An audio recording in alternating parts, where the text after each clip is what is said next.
Coach, through college football and the world of sports and our entire country lost a legend recently. Coach Lou Holtz passed away. The guy had a wonderful life. We want to pay a little tribute to Coach Holtz, one of my favorite personalities in all of sport.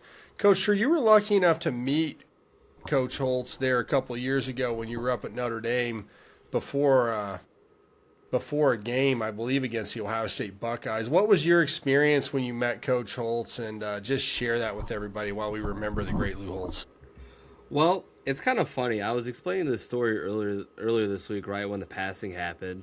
But basically, we were walking around the bookstores because it was college game day, and there was a lot of celebrities, a lot of people walking around, and it's very different from going to an actual professional sporting event to a college event. Like a professional sporting event, you'll never be right next to like Oprah Winfrey. I don't know. I just threw something out there. Like, Right. but like at college game day or at college, like you got these people that are literally just walking right past you, and you're like, "Was that Michael Jordan?" And Michael Jordan's walking past you like no security, and you're like, "Nah, it's my figure of imagination." Was that So, Tim Brown? Oh, was yeah, that Jerome Bettis? You're like, oh, yeah, that was him. yeah. Maybe I should name some Notre Dame characters, but I was naming people Yeah. from Chicago. I don't know. Maybe I was getting them mixed Yeah, I up. got you. So, um, we're walking to the bookstore. We're looking for something particular. I think it was something special on college game day. You know, we're walking around, and because they're driving, because celebrities, that have money. I don't know if people know this, but Notre Dame is a rich community. So they have all these like golf carts like parked out of this bookstore, and they're all lined up. And what ended up happening is, now if you guys heard of Elf on the Shelf, you never had Holtz on the back of a cart. All right, like so I'm walking past, and um, a buddy of mine, Tyler, he goes, "Is that Lou Holtz?" Now earlier, I was the one who was the cameraman. Usually when we go to these events, I'm the one with the camera, and I'm taking pictures of everything. And so what ended up happening was I got a picture of Tyler and Lou Holtz right before he went on college game day, the famous game day where you see him being made fun of on the Pat McAfee show. Well, made fun Right. of loosely, but Sure. anyways, so I go up to him and I'm talking to Lou, and Lou has this pipe, and he looks like a leprechaun. Like he looks like an Irish. He's smoking his pipe, and I'm like, dude, this is crazy. Like, because you don't see celebrities do that because that's like private. And so I start talking to him, and I'm like, dude, I understand. This guy, he's just chilling in the back. His caddy or whatever went inside to take a piss, or who knows what he had to do. And Lou's on the back of this just smoking his pipe, and everyone's walking Yeah. past of him, and nobody's saying anything to him. Well, I accidentally draw attention to him, and I was talking to Lou, and Lou is used to when gatherings start happening around him, he just knows to start talking, and he Right. starts talking about this pipe. Okay, so as we conclude with the story, as we go on, the pipe story goes as he doesn't drink, he never cheated, he didn't go out with midnight ballerinas. There's a lot of stuff that Lou Holtz didn't do that was negative, but he smoked a pipe. And so his late wife would talk about how she hated him smoking the pipe, hated it. Well, he goes in to tell them about like everybody has their own vice, okay? Some people like to drink, some people like to do this, some people gamble and all this. So he was like, well, everybody has a vice, honey. He's like, I'm gonna name these vices, and you tell me which one you want to switch it with. And she would just roll her eyes and go, "All right, Lou, go smoke your pipe." And I feel like when he would smoke his pipe, it would just bring back good memories of his late wife, because this was after she already has Had passed. passed away. And I thought I was having my Rudy moment with him, because as he told this phenomenal story, I knew what was going on. I was reading the room. He was having a moment. I come up to Lou. He puts his arm around me, which you guys see on the clip art and all this stuff, and you'll see it again here in a moment. But again, I go around him, and he puts his arm around me, and I put him in there, and I go, Lou, I'll make this quick. Thank you for your time. He's like, no problem. Take as much photos as you need to. And then immediately when I leave, another guy comes up right behind me and goes, Lou, I'm going to make this fast for you. And then the next guy says the same thing. I'm like, excuse me, this is my Disney movie. Move over. Like, all right, Rudy Rudiger, this is my Rudy Rudiger moment, all right? That's right. Lou was taking a photo with me. Yeah, my first memory of learning about Lou Holtz, besides the fact that I knew growing up that he was a Notre Dame coach and won a championship and all this stuff, but when I was in high school playing football on Fridays during weights class. The varsity football coach was the teacher, and we wouldn't work out. We had Motivational Fridays is what they called it, which was his excuse to let us rest and watch some kind of a video.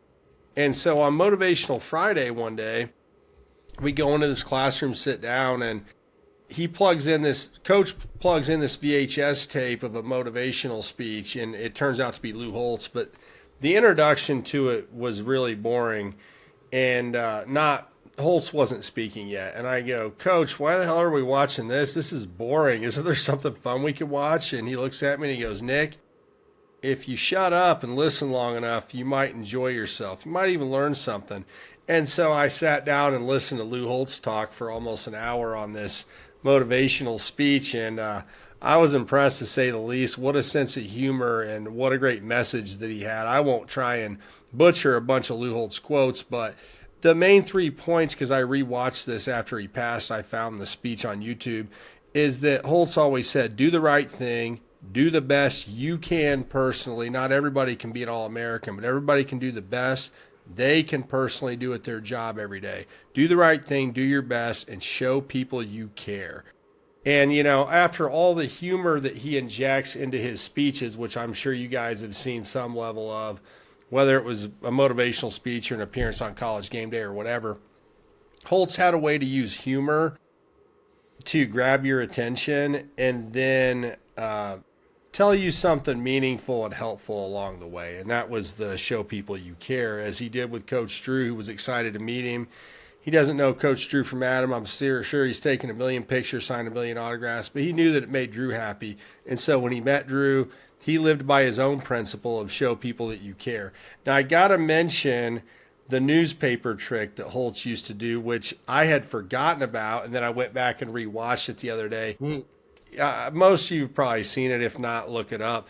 But he's given this speech at the end, and he pulls a newspaper out and says something about, well, some people are going to talk about you this way, that way, and he's shuffling through this newspaper, and he rips it into a bunch of pieces, folds it in half, and then poof, pulls it back out, and the newspaper's whole again. And I love to marvel at those types of tricks. I don't like to ruin the magic trick by looking up how people do it, but I've had people tell me a bunch of times, well, Nick, you can look up how to do the newspaper trick. You want me to tell you how he does it? And I go, hell no, I don't want you to tell me how he does it. I want to feel 5 years old. I want to feel childlike enthusiasm every time I think about it. And that's what Holtz was able to inspire when he would make appearances and speak, was like a childlike enthusiasm. He made you feel like you could do it. And he gave you simple principles that you could follow to achieve whatever it was you were wanting to achieve. Lou Holtz's coaching record is unquestioned. He took 6 teams to bowl games, which is still an all-time record, 20-some years at least since he coached his last game. Now, this is the thing, Coach Drew, that to me is the mark of a great coach. The 6 teams he took to bowl games ranged from William and Mary to Notre Dame. William and Mary, NC State, Arkansas, Minnesota, who was a dumpster fire when he got there, Notre Dame, and then South Carolina, his last coaching stop.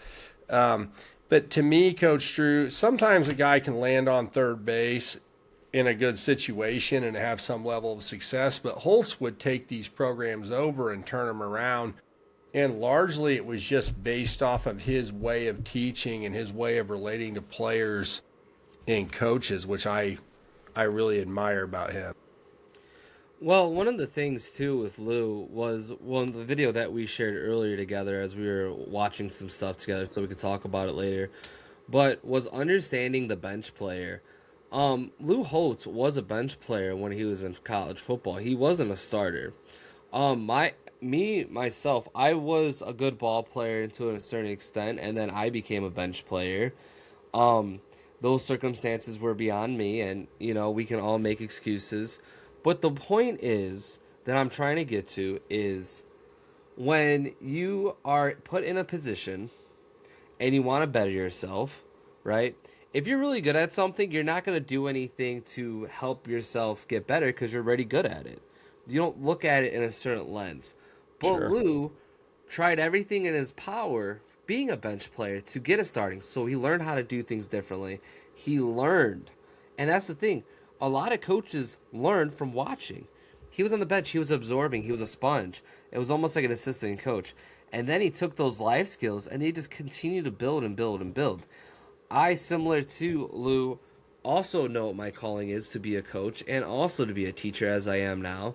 So it's very special. When I heard him talk about that, it almost made me like tear up a little bit, because at some point in life, like, I always thought being a teacher and, you know, kind of get emotional thinking about it, like I always said it was my plan B. It was always my plan B. But why is it not my plan A? I should have been doing it from the beginning. But yeah. I explored, I did a lot of interesting jobs. Sometimes me and Nick talk about it because I have a lot of job titles now, and we'll joke like if I was at a bar and I told him all these things, he would look at me like I'm crazy. Only the people who are close to me understand that I do a lot of bizarre things. But again, going back to the core principles, all of them have to do with some sort of teaching. I was always a teacher. I just was running away from it. So like there's a lot of like correlation. You were a teacher and you were a coach, you just didn't know it. Yeah. So and one of the other things that I heard Coach Holtz talk about as we were getting ready for this was, he said there's 2 days that are 2 most important days of your life, and I expected him to say like the day you get married and the day you have children. Yeah, I did too. He said there's 2 most important things: the day you're born, and then the day you figure out what you were born to do. And that was some heavy-hitting stuff from Coach Holtz. And, yeah, I think that's something a lot of people struggle with. Not everybody knows their calling in life early, but he said he figured his out at a certain point, and he just ran with it. And I think that's something that everybody could stand to hear, because a lot of people start out on one path in life with a certain career, or maybe even go into a certain school, and then they switch schools or whatever, but yeah, Holtz's quote, the 2 most important days, the day you're born and the day you figure out what you were born to do. And I was like, dang, that's heavy.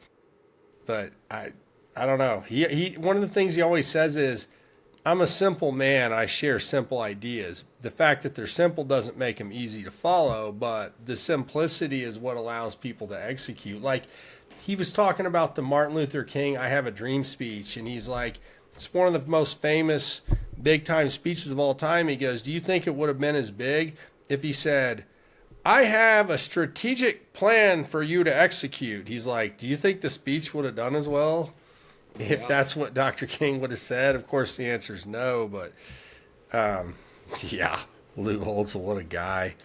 Drew, do you remember when Holtz, because you're younger than me, do you remember when Holtz was on ESPN? I don't know if they called it College Football Live, but he was on with Mark May, he's a College Football Hall of Famer, former offensive lineman, played in the NFL for 13 years, Mark May. I always liked Mark May as a football analyst. Holtz and Mark May used to joust and duel on this ESPN live show they did with Reese Davis a long time ago. Are you familiar with it? I've seen Young Reese Davis. You've seen clips? I used to watch that with my dad, and one day Holtz and Mark May are they're at each other's throat about half the time, just arguing. And I asked my dad, I'm like, why is Lou Holtz on Mark May's ass all the time? I'm like, Mark May's pretty smart. He's a pretty good commentator. And then my dad's like, well, Mark May played at Pittsburgh and Holtz is a Notre Dame guy, so they just go on there and give each other shit all the time. But I mean, there's just like a consistent theme, and this goes back to something that I pick on Nick Saban about, where Nick Saban goes on and picks Alabama to beat Indiana, and they lose by 5 touchdowns, and nobody bats an eyelash because he's an Alabama guy. Well, Holtz would go on there and pick Notre Dame every time. I mean, every time. And like a few of these times, like the Manti Te'o National Championship year, where they coincidentally played Saban's Crimson Tide, which I didn't intend to lead into that. But, you know, Holtz picks Notre Dame. Holtz draws up this scenario where, like, I think Notre Dame's going to run the option, and it's going to throw off the athletes from Alabama and all this. And then, you know, it didn't work out well for Notre Dame on that day. But so Lou would pick Notre Dame. May would call him out, tell him he was biased or whatever. Then Lou Holtz literally calls Mark May an idiot, and this happened more than once. Oh, also Ryan Day a few years back, this happened. But Holtz would say the same quote over and over again. Well, I was a coach and Mark May was a player. One of us showers before work and one of us showers after work. But he would tell the same jokes over and over again with confidence and conviction, and they would always land because his comedic timing was so good. He really was almost like a stand-up comedian, really. Right. I mean, Ryan Day, like, even when we were at the game when Notre Dame lost to Ohio State, and he came on the Jumbotron and they're doing the interview and you're watching and he goes, I wonder where Lou Holtz is. And I remember we were just like, we're like, you just want to, like, why are you worried about Lou Holtz? Lou Holtz is, like, probably up there. And he was like, it's kind of cold. He's just chilling there. He's like, I would assume it was something like, come up here and I'll fight you. Like, that was, like, That's like what I silly, said. There was like some That's what I silly stuff said. at the end. Like, you're a grown coach. You're a big boy. You're at Ohio State, a big program, and you're over here trying to, because Lou Holtz hurt your feelings. Yeah, I remember saying like, "Oh yeah, if Ohio State wins, I guess Ryan Day's going to try and wrestle Lou Holtz in the parking lot after the game or something." Glad we brought that up because I wanted to bring another Lou Holtz story up. This is one of the last things I had, but the story where I'm sure most of you've seen Catholics versus Convicts, the 30 for 30 documentary about the Notre Dame Miami rivalry in the 80s. Holtz said something to his team because there was a little bit of a fight broke out in the warm-ups for the game, and then Holtz is like, we're going to act with class when we go back out to start the game. If anybody throws a punch, I'm kicking you off the team. And you leave Jimmy Johnson's ass for me after the game. And then decades later, when they're interviewing Holtz and they're asking about it, and Holtz is like, Jimmy Johnson would have kicked my ass. He was a great athlete. I wouldn't have had a chance against Jimmy Johnson. But that's one of those funny Lou Holtz things where he knew the right thing to say, the right buttons to push to get his team ready to go. Yeah, I mean, it is sad that, Lou Holtz won't see Notre Dame win another national championship since he last led them to win a national championship. But, he did see them at least make it to a few national championships, and he was part of some big games like we just talked about with Ohio State. I mean, some of the things that I think, like his message, like, that should be passed on is follow your dreams. He talked about he always wanted the job at Notre Dame, and he always wanted to coach at Notre Dame, and the biggest obstacle that was there was they only took alumni coaches until they got Errol Parsegian. Yep. And so they got him, and then that opened the door for Lou Holtz, and he came in, and he talks about like writing down goals and being a visualist. Like Lou Holtz does a lot of simple things that like we should all take something for. I mean, one of the last things that I want to leave off on is between his he talks like he just has a way of like kind of like making like a really shitty situation into something funny. Like he's basically talking about him being an assistant and his wife's having their third kid, Kevin, and he goes, yeah, this person got fired or resigned, and he goes, I wonder if that has any like relation to the guy that I'm working for. And then he got let go, and then he became an at-home dad, and he read this book that his wife gave him, and he wrote down 107 like things. And he talks about being a religious man because he loved God in his own way. He says, I'm not a preacher, but the way I follow God should reflect who I am, which I think is very powerful. Yeah. He also talked about he talked about like his goals. Like he's like, I want to go to like running with the Bulls, and I want to do this. Like he said some fun things. He said some like money, financial things he wanted. He wrote all these down. He's like, I ended up with 107 of them. So when my wife came home that day, I told her everything, and then she goes, did you say writing down a job is one of them? And then he's like, then I have 108 goals. So it's just one of those things where like he always made like the room lighter than it had to be. Even if it was heavy, Lou just knew the right thing to say. Absolutely, man. Attitude over everything. I think that's the Lou Holtz lesson that will stick with me. He always said, you won't remember 10% of what I say today, but if you remember attitude over everything and show people you care, you'll be better off when you left here. And we'll leave you guys with that. Thank you guys for watching. Rest in peace to Coach Holtz, the legend. We're all lucky to have met him like Drew did, or at least to get to hear some of his wisdom and witticisms. We'll see you guys on the next one. See you guys.